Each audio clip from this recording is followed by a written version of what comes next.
Hey guys, I just finished Better Call Saul, and I just want to give my first thoughts and reaction to the ending of the show and the show in general. I'm definitely going to be following this up with a lot more content about Better Call Saul and the whole Breaking Bad universe in the days and weeks to come. But I just want to talk about real quick my overall thoughts of the show and how much I enjoyed it. So I think Better Call Saul is certainly slower moving than Breaking Bad, and this is an adjustment, especially early on in the show, because I expect a lot of similar things, and from a directorial, a writing standpoint, there are a lot of similarities between the shows, but I just felt Better Call Saul got off to a lot slower of a start. It was a pretty sluggish viewing experience, in my opinion, through the first two and a half seasons. But man, this show really picks up. The middle of season three is where I would say I fell in love with the show and I couldn't get enough of it. I think once Nacho Varga becomes a bigger part of the show, once Gus enters the show in season three, I believe, Lalo Salamanca is implemented into the show at the end of season four. And of course, he makes things really hectic in Albuquerque. So the inclusion of all these characters that didn't exist in the first two seasons, well, they just weren't on screen in the first two seasons very much, if at all. So, once they got into the show, I think things picked up. And Chuck McGill, though I love what he does for Jimmy's character, I don't think I loved a lot of the scenes he was in. I do think he contributed a lot to the sluggishness of the show, but don't get it twisted. His storyline and how it affected Jimmy, especially now knowing the ending of the show, it was very important. And it turns out that in a lot of ways, he was right about him all along, even though he was an a-hole of a brother. And I think he could have taken different measures to try to get the point across to Jimmy that he needs to change his ways, and he could have been more loving throughout the process. He did, kind of have the right feeling about him that he would never change. And that's the thing with Saul. From, how he's described when he was younger before we see him in the events of the show, to being Jimmy McGill, to going into his Saul Goodman phase, to being Gene Takovich, or however you pronounce the last name, at the end of the show in the future events that they show, he never changes. He's always slipping Jimmy at heart. And even though he knows that this is going to be detrimental to himself, that he's probably going to get caught with this eventually, especially after changing his identity, he continues to do it. And I think there's a lot of parallels to Walter White in many ways, who was the main character of Breaking Bad, of course, being that I think they both knew the potential consequences, right? They're really intelligent people. They know that this can get them in a lot of crap, and Walter ends up dying. Saul ends up basically getting life in prison, but they both seem to just enjoy doing this. Walter enjoyed the thrill of trying to get away with these things and acting like a boss and being on top for once, like he felt he deserved to be. And I feel like Jimmy, in a similar way, enjoys, just being this con artist, doing these things that are barely legal, oftentimes pretty illegal. And, he's really riding on the edge of a cliff. And I think that gives him a thrill. And he knows he's good at it too. So he's a really interesting character, one that honestly, I was surprised how much I grew to somewhat dislike near the end of the show. And I'm glad that in court at the very end, he does save Kim, because I thought he was gonna, really screw Kim at the court, but it turns out he was kind of throwing a curveball, and he just wanted her to be there for his confessions. And finally, he came to terms with some of the things that he did, some of the things that he might have just never wanted to face himself, or never wanted to admit, or just never wanted to say out loud. But he did finally say, I played a big role in my brother's suicide. I played a big role in Howard Hamlin's death.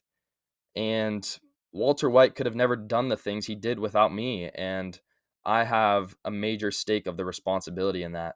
So, Jimmy finally comes clean at the end of the show, and once again wants to be called Jimmy McGill instead of Saul Goodman, because I think he knows that it's time for the act to be over. It's time to cut the charades, and it's time to accept who he is, and that's Jimmy McGill, not Saul Goodman, the con artist. And I think it's cool that he finally comes clean at the end of the show.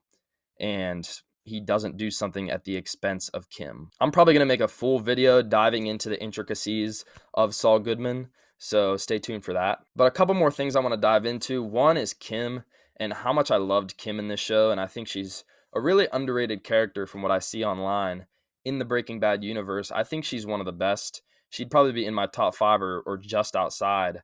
But she is really a special character. I love people who show loyalty no matter what. And she stuck by Jimmy's side throughout everything he did, throughout all the shenanigans he got himself into. She, time and time again, saved him, got him out of trouble, showed people the good in him, which I think to some degree and in a lot of cases was true. I do think Jimmy had good intentions a lot of times, especially early in the show. You know, he just goes about it in the wrong way, in a very foolish way, and then he gets a little more and more corrupt and his nose in the wrong places more and more so as the show goes on. And of course, through the events of Breaking Bad. But she's always there for him. And I think she was a great friend turned into girlfriend, turned into wife for him. And she did everything she could to try to save him. And even when he said he would change for her and she knew it was a lie, she still tried to stick by his side for as long as possible. But, you know, the events of Howard's death kind of sent her into a spiral that made her realize they can't stay together anymore because they're going to ruin more people's lives. And the one last thing I have to mention, like I said, this is kind of just my first thoughts, summarizing everything after watching the show, is that Lalo Salamanca completely upped the intensity of this show. Certainly, there were high stakes even before that. You know, a lot of disputing between Chuck and Jimmy. Gus obviously came into the fold. Mike had his endeavors, but Lalo really made things feel a lot more life and death. He was relentless, merciless, did whatever he did to get what he wanted, no matter what was in his way.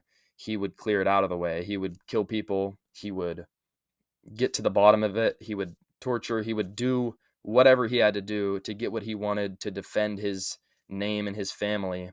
And, you know, he's pretty much a psychopath, but a very interesting and well acted character, just like all the characters in the show, of course.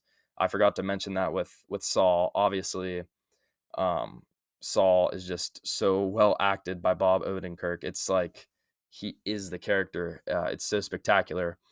But anyway, yeah, Lalo just completely changed the landscape of the show, made it so much more intense. I feel like the real downfall of Jimmy slash Saul really began when he made the decision to help Lalo get that money. And then, you know, from that point on, he was really in the game and there was no turning back. And I think a lot of shows like this, where you see money laundering or drug cartel involvement, that's kind of a common theme where once you're in, you're in.